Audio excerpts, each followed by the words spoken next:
కళ్యాణ్ రామ్ హీరోగా ఓ సినిమా వస్తోంది. ఇందులో సీనియర్ యాక్ట్రెస్ విజయశాంతి కీలక పాత్ర పోషిస్తున్న సంగతి తెలిసిందే. ప్రదీప్ చిలుకూరి దర్శకత్వం వహిస్తున్న ఈ సినిమా దాదాపు షూటింగ్ పూర్తయింది. ఓటీటీ డీల్స్ కూడా కొలిక్కి వచ్చాయి. ఏప్రిల్లో ఈ సినిమా రిలీజ్ చేయబోతున్నారని సమాచారం. అయితే ఈ సినిమా టైటిల్ ఏమిటనేది ఇప్పటి వరకు ఇంకా ఖరారు కాలేదు. అయితే ఫస్ట్ మెరుపు అనుకున్నారు. ఆ తర్వాత రుద్ర అనే టైటిల్ కూడా బయటకు వచ్చింది. అయితే ఈ రెండూ కాకుండా ఇప్పుడు కొత్త పేరు పెట్టే ఆలోచనలో ఉంది టీము. పవర్ఫుల్ టైటిల్ కోసం చిత్ర బృందం అన్వేషణలో ఉందని, అది రాగానే టైటిల్ గ్లిమ్స్ తో పాటు టీజర్ ని కూడా విడుదల చేస్తారని తెలుస్తోంది.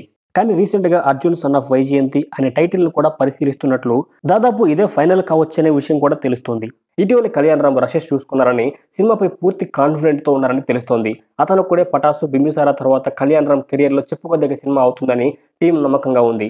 మరోవైపు నందమూరి ఫ్యాన్స్ కూడా ఈ సినిమాపై నమ్మకం పెట్టుకున్నారు. కళ్యాణ్ రామ్ కెరియర్లోనే అతను కూడా లాంటి కమ్బ్యాక్ సినిమా లోడింగ్ అంటూ సోషల్ మీడియాలో తమ ఆనందాన్ని పంచుకుంటున్నారు. విజయశాంతి క్యారెక్టర్ చాలా పవర్ఫుల్గా వచ్చిందట.